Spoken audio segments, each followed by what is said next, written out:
Hi everyone, and welcome to a new book review and flip through. This is Kerby Rosanes' Dark Fairy Tales, and I am so excited for this because I love Kerby's work and I also love anything dark, creepy, scary, horror, you name it. I love it. So this is a brilliant sort of amalgamation of two things that I absolutely love, and I can't wait to get into it. But before I do, I just want to say that I received this as a copy from the publisher to review, so it's not actually out yet to the public. It publishes on the 27th of March 2025, so you've got a couple of months yet before it's actually out. So this today is going to be probably your first look at the book. I'm not sure whether anyone else has done a review or look at this book yet, but if not, this may be the first time you've seen it, so I'm just really excited to share it with you. And I've not looked through the book yet myself, so we're looking at it together for the first time. So it is the same kind of size and shape as Kerby's usual books. It's got this beautiful deep blue-green cover with some glossy accents to the title, and down here it says Colour Sinister Stories. And then on the back, it says, explore the sinister side of fairy tales with illustrator and epic storyteller Kerby Rosanes. Filled with vengeful victims, twisted enchantments, and dystopian worlds, this is a fairy tale colouring book like no other. Kerby has selected his favourite foreboding stories from around the world, from the popular to the lesser known, and rendered them in their darkest forms. Prepare to be immersed in the dark magic of folklore as you bring each story to life with colour. And then you can see that some of the details on the illustration at the back are also glossy as well. It's absolutely stunning, the book. And I know I say this every time, but I've got a feeling before I even open it that this is going to be one of my favourites, if not my favourite Kerby book. So let's see if I'm proven right. So we open it up and we have the cover page, but you can actually colour this one if you wanted to. Then we've got the usual illustrated by Kerby Rosanes and book belongs to double page spread, so that you can colour this, put your name in it, do something fun and funky with the background. There's just so much you can do. But just looking at this sort of framework at the minute, I can see lots of snake-like lizard creatures. There's a female skeleton down here. This looks like a kind of whale, but not like any whale I've ever seen. And then we've got a elephant with, 4 tusks. And up here we've got a pirate. That's so cool. This kind of creature up here has got like loads of different eyes. So it's really fun. Then we've got the copyright information page and the introduction. So I'm just going to make sure that you're squared up on the camera. Yeah, I think that's about right. So again, we've got a frame that goes around here. I can see creepy wooden dolls, lots of teeth and eyes and creepy cats. There's a Nutcracker there. This is a freaky face in the corner. So this is just giving us a little taste of what's to come. So it says, venture down the forbidden forest path if you dare. Experience the dark magic of fairy tales as you never have before. Stories alive with foreboding drama, beastly enchantments, and cold-blooded assassins. Each intricate illustration has been crafted with fine liner pens and can be coloured in any way you like. Find out more information about each fairy tale at the back of the book. So that is really interesting. We've got all of, the references and what the actual fairy tale is if we can't figure it out for ourselves. So that's really good. Right, so now we're on to the first of the actual colouring pages. So here, I don't think this is a double, oh yeah, it is. This is a double page spread, or is it? Hang on. No, it's not, because that tree is stopping there and it's not continuing. But I think this could be seen as a double page spread because this is looking like Rapunzel, yeah? So she's let her hair down and we've got sort of a creepy witch coming up one side and the knight in shining armour coming up the other side. And then on this side of the page, it's all the kind of thorns and branches and things that the knight has fallen into, and I think also the creepy lady as well has fallen.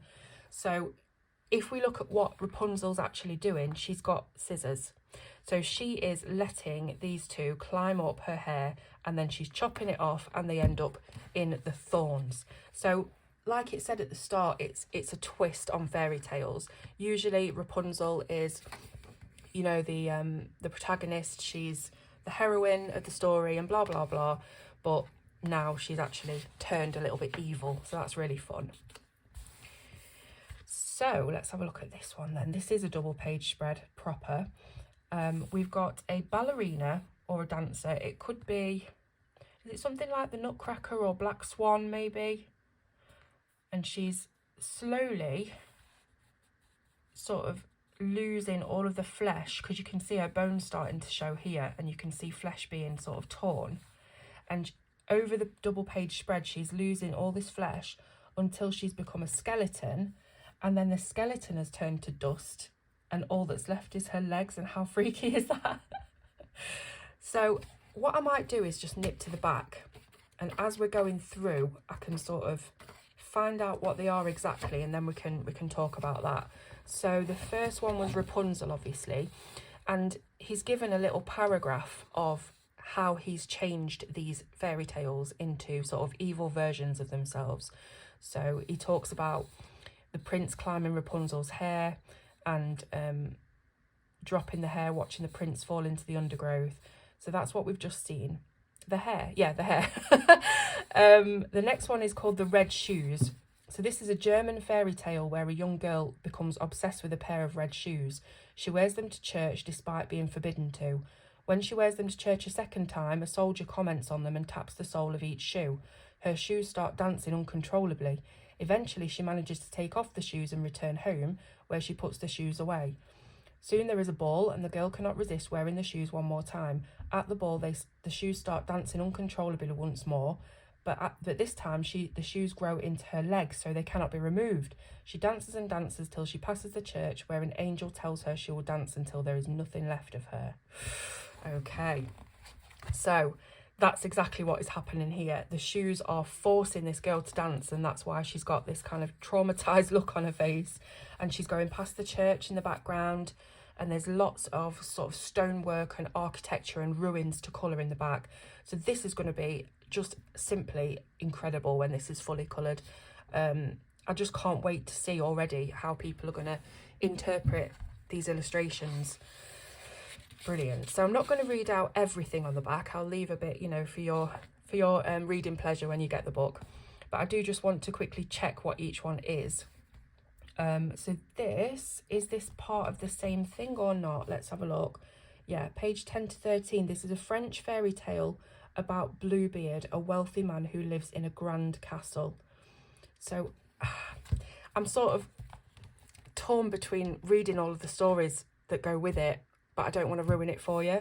But I also want to be able to like interpret what's going on, because some of these fairy tales I've not heard of. But let's just look at the illustrations then, just from a colouring point of view.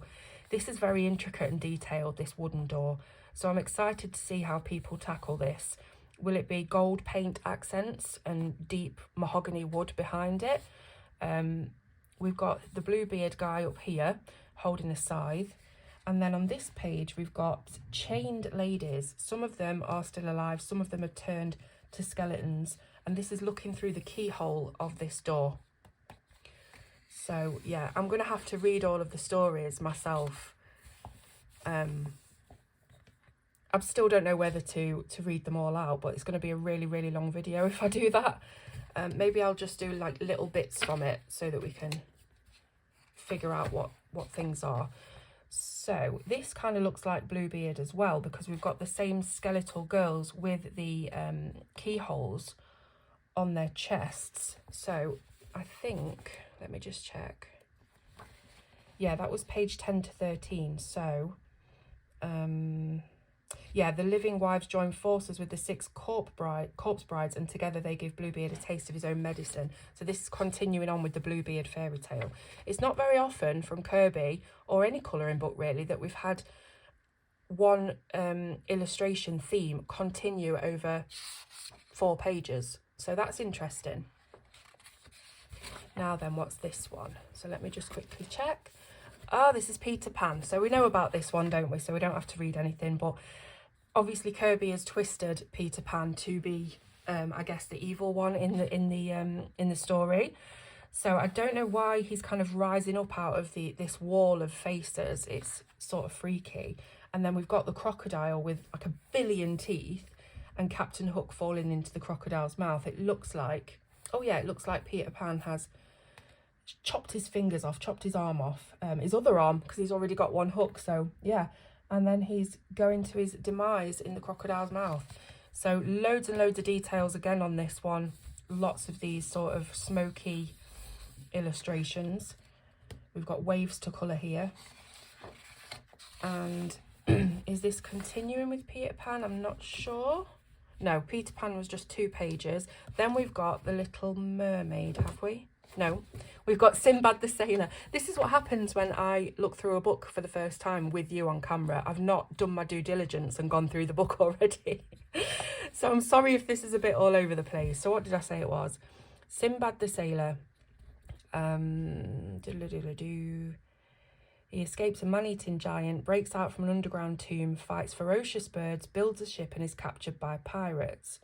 So he's then tied up hanging from the front of the pirate ship, helplessly sailing into the stormy seas and into the arms of many monstrous creatures.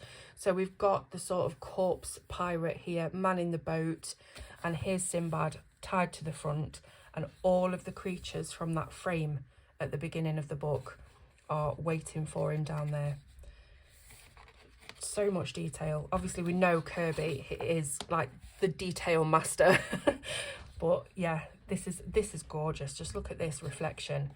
So she's obviously a lovely human, pretty girl on, you know, above the water, and then below she's really sort of creepy, gnarled siren creature. And here she is sort of zoomed out, whole body.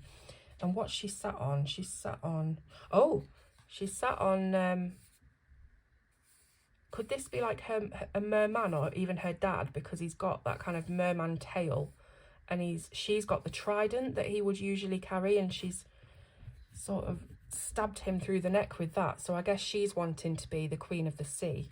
Let's have a quick look. So the mermaid makes a deal with the sea witch. We know all about this. Kerby's version depicts sirens inhabiting a frightening underwater world. When the prince doesn't fall in love with the mermaid, she leads him to the deadly waters. If she can't have him, no one can. So is this meant to be the prince then? I don't know how, because he's a merman, so I don't really get it. Maybe I need to read the whole thing. But illustration wise, again, just tons of detail. This is going to be beautiful coloured. I can see it already. And oh, here we go. It was another one that follows on pages. So this must be her dad then. She's killed him and she's leading the prince into the water, where you've got all of these horrible siren creatures just waiting and lurking beneath the waves. And then all of this treasure. Can you imagine the amount of gold and silver paint that you can be using on these little pieces of treasure just to add glints of metallic to it? Gorgeous. So yeah, some of these do go across several pages, something for me to remember. This looks like it could be the Ugly Duckling maybe. So let's have a look. Yes. Let's go down to Kerby's bit, because it tells you like the original fairy tale story, and then it tells you how Kerby has changed it. So we see the duckling being taunted by all the other birds. When he transforms, he turns those who were cruel to him into nothing more than feathers and bones. So here he is in the middle, being taunted and bullied by all of the other creatures, and now here he is fully grown, and he has decimated the lot of them. You can see all of their like skulls and carcass bones and stuff, and feathers everywhere. I really like how he's sort of splitting the fairy tale into, like, you know, the bit that you know, the Ugly Duckling bit, and then sort of his version of the aftermath. It's really, really cool. Right, so what's this one? Let's quickly check. It's the Snow Queen. So let's see what Kerby has done for this. So there's 2 children, Kai and Gerda. They're close friends. Gerda's grandmother tells them about the Snow Queen who rules over the snowflakes. Gerda is attempting to rescue Kai from the Snow Queen, but she casts shards of ice and magic mirror at Gerda, so she too can be held captive. So can you imagine this spread done with blues, purples, and just those icicle kind of frozen colours, the whole thing? It would be immense, this one. Just look at it. There's so much to take in. So we've got the Snow Queen and the little boy in the sled, and it looks like it's powered by a horse, and then it's got wings as well. And then over here you've got all the little bits of shards of mirror and glass-like snow that's been chucked at the girl. Where did this come from, this one? I don't think it says what country it's come from. I'm imagining it's one of the sort of Nordic countries. But again, just with that colour palette, I can see this already and it will be immense. Wow, so this is a little bit darker, isn't it, in the line work than all the others. I just want to check what this one's called. Yeah, I thought it was Little Red Riding Hood because, you know, the grandma in the bed. But let's have a look at the illustration then. So yeah, a lot darker. There's a lot more heavy line work in this one. So it looks like we're in the grandma's little wooden cabin. We've got the fire going with the chimney. And then over here, we've got some quite scary looking axes and carcasses and meat. This looks like a wolf's paw. So look, she's chopped, this is a wolf, so she's chopped the wolf up. So she has had her revenge on the wolf, I guess.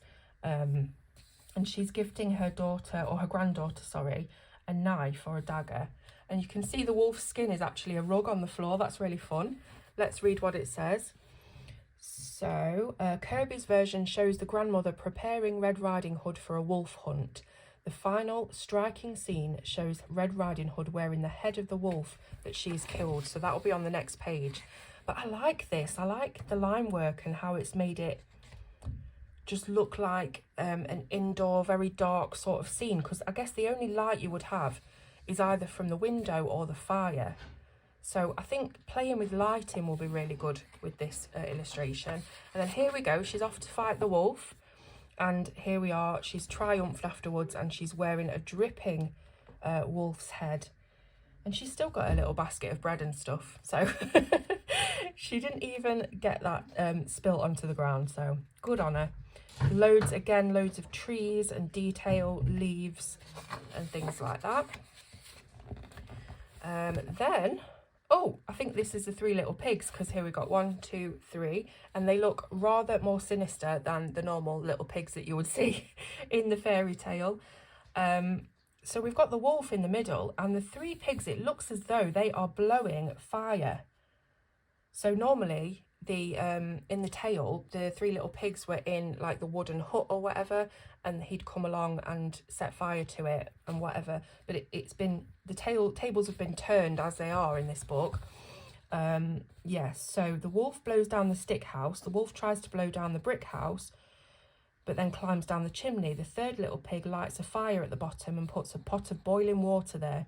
The wolf falls into the pot and burns. The ferocious wolf engages in an intense battle, in Kerby's version, with fire-breathing pigs. Just how amazing is that? Like, it's not even just the quality of the illustration, which is brilliant enough. It's like it's the imagination. Like, where does he get the idea that pigs will be breathing fire? Do you know what I mean? Onto the wolf. It's just, it must be such a fun process to find these fairy tales and then figure out ways to make it your own. Oh, okay, this is interesting. Let's quickly see what it is. It's La Llorona. I don't know if that's the way to say it, but it's someone from Mexican folklore, a woman who grows jealous of her sons because her husband treats them more affectionately than her, and then she drowns her sons in a nearby river. Horror fills her when she realises what she's done, and she drowns herself, and then the woman's ghost wanders the earth. So Kerby has captured the horror, terror and grief underpinning this story in this haunting composition. Wow, this is dark. Like this, it really is a dark fairy tale. So she was jealous of her kids, so she drowned them. And then she kind of came to her senses after the fact and then drowned herself. And now her ghost is sort of wandering the earth. Oh gosh, so we've got the 2 drowned children here. And this is a kind of diagonal split illustration, because you've got them beneath the waves and then you've got her kind of corpse above the waves. But it's also got a lot of patterning on her face, which again ties in with that kind of Mexican, you know, like Day of the Dead and that kind of sugar skull look. So this is really cool. You've got all the candles here that are going to create a beautiful light glow. that will probably really contrast with the waves and the water. You've got the fire and the water. Yeah, wow. Okay, so what's this one? This one is this supposed to be vertical? Let me just check what it is. So we've moved on. Ibong Ardana, a Filipino folk tale. I don't want to read it all. I'm just trying to figure out. I think it is supposed to be vertical. So look, if I turn it round, you can see it goes from top to bottom. There's a snake, there's the two characters. And then as we come to the bottom, we've got this character sort of running through the grass towards them. And I think this is the first time I've seen Kerby do a vertical illustration like this in a book. So this is really sort of breaking the rules of a normal Kerby format. And I love it. I'm here for it.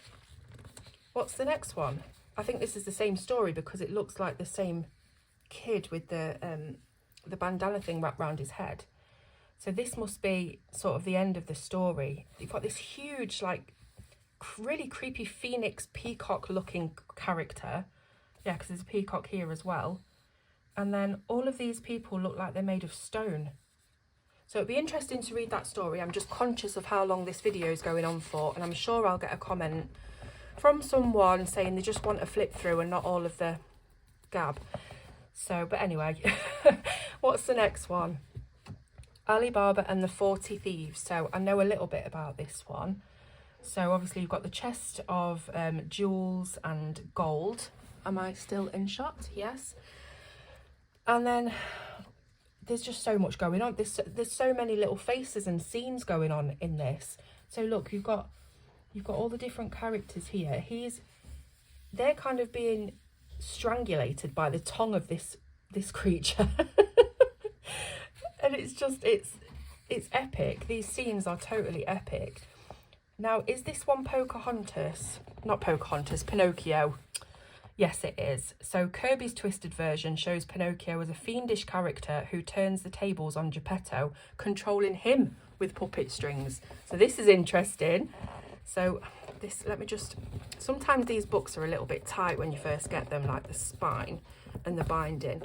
But I would say that if you are in any other country than the UK, if you can get your hands on a UK edition, they're usually always loads better in production than the US editions. So the US editions are often a slightly different size, the paper is a bit different, and the binding is usually, not always, but usually glue.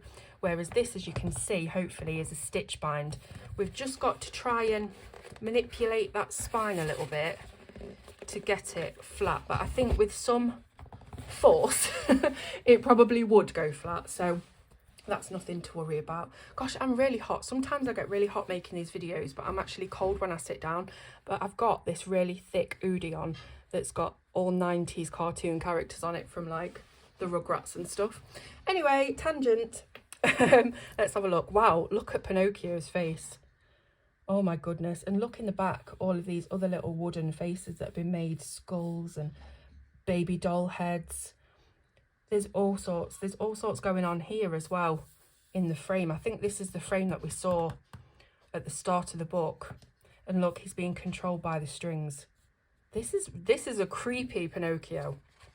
I love it. And I love the way that it's set like an illustrated manuscript with the frame around it and the scene in the middle. Because can you imagine like colouring the scene as normal, but then the frame you sort of keep very limited in palette, so it all is very cohesive. Okay, what's this one? Looks creepy. Oh, it's Sleeping Beauty. Okay, Princess Aurora's christening. We all know about Sleeping Beauty. Kerby portrays the evil fairy's power over the godmothers. The evil fairy curses the princess. The seventh godmother uses her gift to mitigate the curse. So the evil fairy has power over the godmother. As the princess decays, the prince tries to save her, but is seized by roots and dragged into the ground. Okay, so here's Sleeping Beauty as a baby having that curse upon her.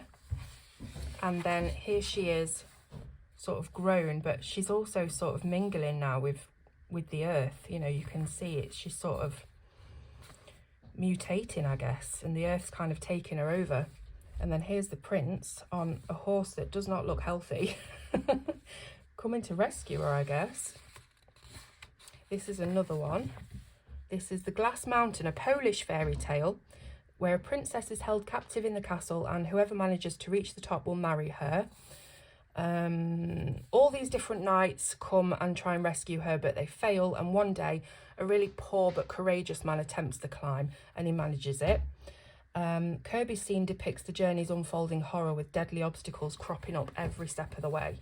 So, wow, so the princess is up here in the castle. Have I got the right one? I have, haven't I? Yeah, The Glass Mountain, yeah.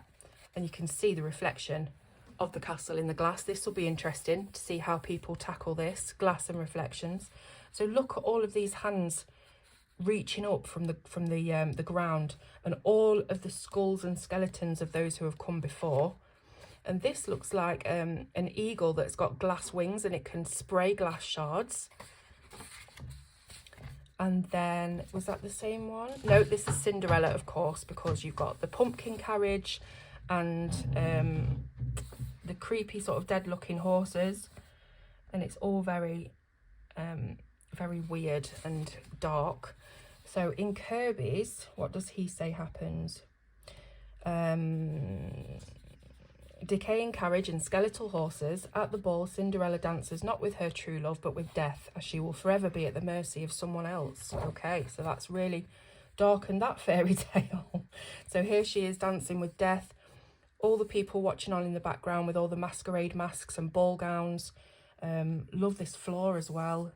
This is a beautiful page. I think this is one I might have seen when he was promoting the book, you know, when he first started to draw it and he was promoting his drawings from it. Now this looks to me like Wizard of Oz. Just have to check.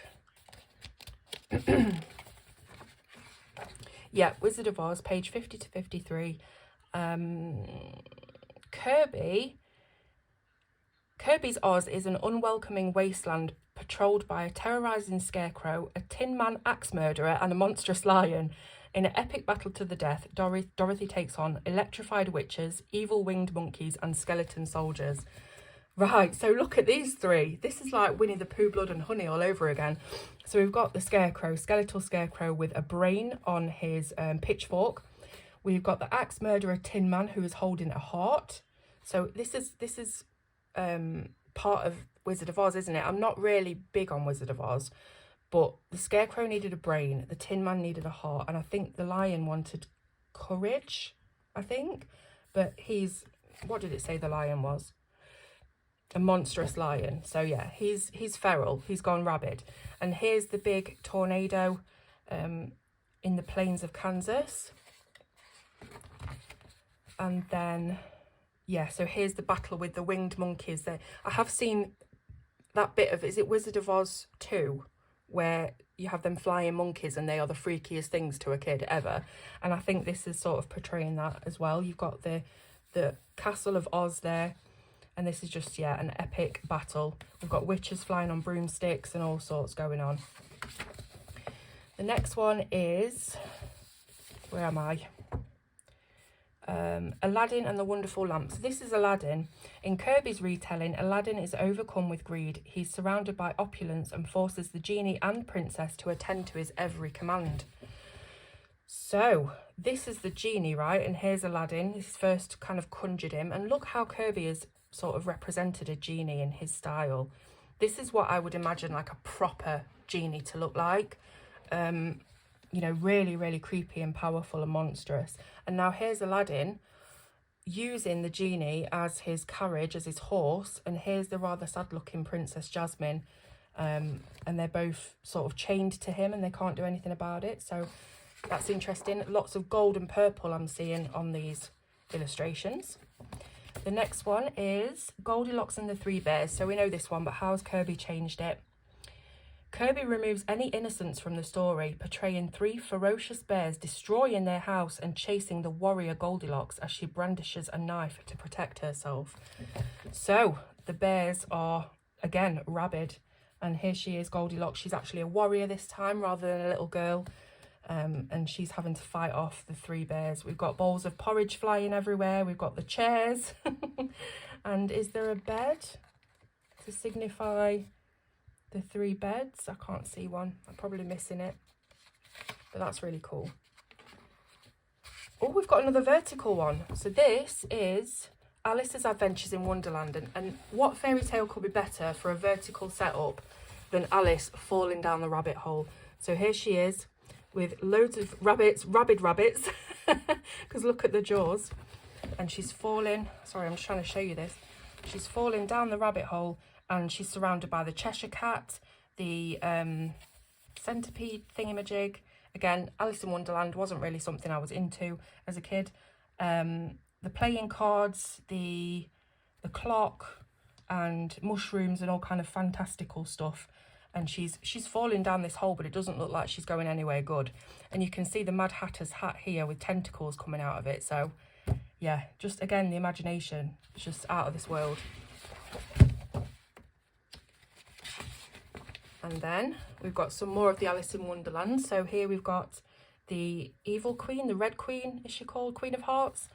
And she's got her minions here, skeletal minions, what looks like a dragon, a snake, and she's looking very happy. And then here, her counterpart, you've got the Mad Hatter, and they're all having their Mad Hatter's tea party actually on the hat. Interesting. Let's see how Kerby has changed that then. Kerby maintains the ironic bizarreness of the original story, but paints a creepier portrait of the characters, turning Alice's surreal dream into more of a tormented reality. So you can see Alice is kind of, well, she ain't looking happy. She's chained up, and it's not a fun tea party. Just look, it's almost like the Wicker Man. All these people sat with animal masks on. Now then, is this Hansel and Gretel? Let's see. No, it's Snow White and Rose Red. So apparently they're sisters, named after the beautiful rose bushes that grow outside the cottage. I didn't know about Rose Red. I only know Snow White. How is Kerby? So I don't know this story. I know obviously Snow White and the dwarves, but it looks like the dwarves are the enemies here, I think. Let's have a look. So we've got Snow White and Rose Red. Again, I really like how he's done these human characters. They look kind of anime a little bit in style, and again with a frame of everything going on. Then you've got this giant bear. Is this the next story? The Pied Piper. No, it's not. It was still on Snow White and Rose Red because it's a bear that's been cursed by a dwarf. So here we go. This is the bear that's been cursed by the evil dwarf, which I guess is him, that's running away, and Snow White and Rose Red are kind of controlling the beast now. So yeah, I'm gonna have to read up about Snow White and Rose Red. This is the Pied Piper of Hamelin. So he looks almost like something out of Stranger Things. You know, I'm getting like a, what was that character called? Began with V. I can't remember. But then they also had the Demogorgon that had this kind of mouth that looked like this hat. So maybe it's sort of inspired by that. I don't know. It's just what I'm getting. But we've got all the children sort of hypnotically brainwashed and following this Pied Piper with the smoke that's coming out of his flute. You can just tell by the eyes of all the children. So rather than him hypnotising the rats, he's hypnotising all the children. So is that what's been said? Yeah, possessed children and rats swarming round the Pied Piper with an intoxicating melody that's infiltrating the children's ears and leading them away. That's really interesting, that one. Like, if I thought about how could you change the Pied Piper into something creepy, it probably would be that, wouldn't it? Like him possessing the children rather than the rats. Right, so the next one looks like the Nutcracker. Yep, the Nutcracker and the Mouse King. Kerby has given the tale an eerie gothic reimagining with a fearful, neglected young girl, a frightening Nutcracker figure, and a series of disturbing, nightmarish horrors. So we've got a big Christmas tree here that's kind of protruding spiked vines and barbed wire, and then all of the horrible sort of baubles of skulls and things on the tree. And then here we've got like this giant Nutcracker who is sort of manipulating the girl to dance. This one will be a fun one to do. Imagine if we did like a dark Christmas challenge where we all kind of coloured this page as a buddy colour, and just saw how differently we'd interpreted it. That would be cool. Like a dark Christmas rather than the normal red and green and happy Christmas scenes. Is this the same one? 66 to 69, I think so. Yeah, I think this is the same one. Or is it? Nutcracker 66. Rumpelstiltskin. Let me just check the next page. Oh no, that's Rumpelstiltskin. So this is still carrying on from the Nutcracker. Lots and lots of rats to colour in this one. And here's the evil Nutcracker guy, the fairy godmother, and just this beastly thing with trillions of heads. So yeah, they do kind of carry this feeling of horror and dread, these illustrations. So here we are then, Rumpelstiltskin. So she was spinning the yarn on the wheel, wasn't she? And then she got pricked in the original story. So what has Kerby done? Rumpelstiltskin is now controlling the girl by weaving a golden web around her. As queen, the girl takes her revenge as he burns in the palm of her hand. So again, this is the first bit of the story, and then here's the kind of revenge tale. So we've got Rumpelstiltskin with spiders in the webs and everything. Lots of golds again. You could colour this with yellow ochres and then add little bits of gold paint to some strings just to give that glint of the golden thread. And then here, just imagine the colours that you can use on this, the fire colours. Maybe even with like a black background just to really make everything pop. And here he is, immolating. Right then, what's this one? This is interesting. So next page. The boy who had an eating match with a troll. Right, in this Norwegian fairy tale, a boy encounters a troll in the forest. The troll threatens to kill the boy unless he proves himself to be clever, so they have an eating competition. Okay. Kerby's composition juxtaposes the human and supernatural elements of the story, but on closer inspection, it's evident that violence exists within both humans and monsters alike. That's interesting. So we've got the kid, we've got the monster, and then with everything around it, I guess, it tells us about them. So what have we got? We've got rotten pumpkins, we've got like a rather primitive looking stone axe, kind of different creatures within there, and then on this side he's also got an axe, a bit more a modern one, as well as knives, daggers. I can't see what else. There's a carrot in here, random. Oh, it's an eating contest, isn't it? So we've got an avocado, we've got corn on the cob. I'm seeing it now. Really cool. Then what's this one? This is Beauty and the Beast. So I'm guessing this is the Beast. Let me read it. Kerby's artwork, the story takes an unsettling turn. The castle and its beastly inhabitants are enchanted against Beauty, and her heart darkens day by day. When she finds the dying beast, she finishes the job and stabs him through the heart. So here he is. And I guess here he is with the flower look. I'm just trying to figure this out. Oh yeah, here we go. So this is where she's coming along to then slay the beast. You can see she's carrying his head. So she's decapitated in there. And yeah, this is, again, a lot of detail, a lot of dark shading as well on these ones. This is totally the opposite, so very much lighter. And this is Hansel and Gretel. So we know this story. She tries to push Gretel into the oven, but Gretel ends up pushing the witch in, right? On this one, Kerby has flipped the narrative by creating a role reversal. The brother and sister instead endlessly feed the witch, giving her more and more food until she eventually dies. So you can see behind Gretel here, we've got Death with his scythe, the Grim Reaper, and there's loads of food. This, I'm guessing, is the witch. Is there more on this one? No, that's a different tale.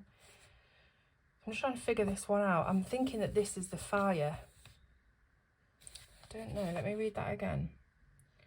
Brother and sister endlessly feed the witch. So that's more of an abstract illustration, I would say, than anything obvious that you can see. I've definitely got the right page, haven't I? No, I haven't.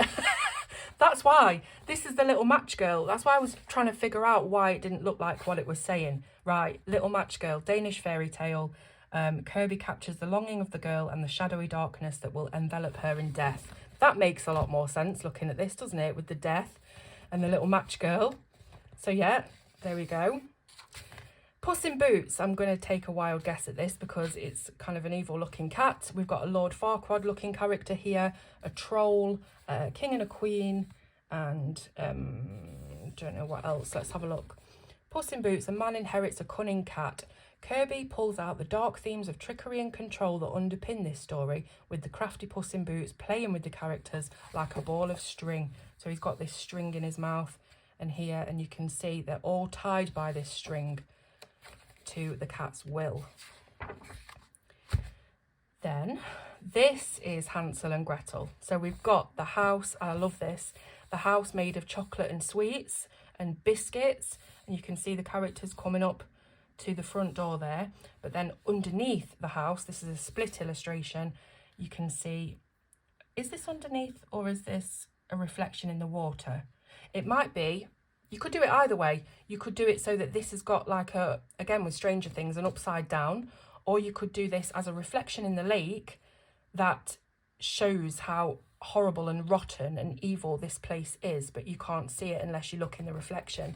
And then here they are, Hansel and Gretel, stuffing the witch with food, and until she pops, basically. She's in the cauldron with the fire. We've got all sorts of potions and lotions going on behind. And that's really fun. I like that. That would be a good double page spread. Now then, Jack and the Beanstalk. Right, I'm going to try and figure this out. Okay, I think it might be a vertical one. So here is, I guess this is meant to represent the beanstalk. Let's read it first. Kerby's Jack meets a less fortunate fate, struggling against the enchanted vines and the giant's death trap. Okay, so here he is, here's Jack, and he's tied up by one of the vines of the beanstalk. Here's the big giant, so it looks like he's going to get ate. And as we follow the scene down, is this a vertical scene, or it could be either way, I suppose, but I feel like it's a vertical scene. And you've got the beanstalk going down, right down until you can't see it anymore. So these are all the clouds. We're really high up, like the beanstalk was really tall, wasn't it? And it's got some other elements of the story on there, the harp. Yeah, it's one of those that you have to really look at to see where things are. And sometimes with Kerby's illustrations, you can be colouring them and you only come across things, you know, as you are colouring them. And I've just realised, because I'm an idiot, that every page has got a number at the bottom. So when you see Bluebeard, page 10 to 13, I could have actually checked the corresponding number of the page, but I didn't. So anyway, that's the last page. This is your little frame that you can colour, which leads on to about the fairy tales. And there's little pieces of the previous illustrations sprinkled in throughout the text pages. So this has been a very long review, but I know that the majority of you enjoy my long rambly reviews and sort of really talk illustrations in depth. If you wanted more of a quick flip through, I guess you could speed the YouTube video up or whatever. There's lots of ways to do it. Now let's have a look at the little sheet that came with it. So as I said at the start, it's publishing on the 27th of March this year, and it has 80 illustrations. Is there anything else we need to know? No, but we've got all of his Instagram, TikTok and all that kind of stuff there if you wanted to have a look for him. But no doubt you'll be following him on absolutely everything anyway, because he's one of our most beloved colouring illustrators. So I'm going to leave the pre-order link in the description for you to get a copy of this secured. And when you pre-order on Amazon, say that this was showing at £12.99 today. If you pre-order it and then the price drops before it ships to you, you will get it for that price, the lower price. So you can pre-order, and if there's any lowering of price, they will honour that. So anyways, I hope you've enjoyed it. Let me know what you think. It's definitely probably the most interesting Kerby book that he's ever done, I think. So yeah, enough chat. Let me know what you think in the comments. I'd love to know. Thank you for watching, and I'll see you soon on Colour with Claire.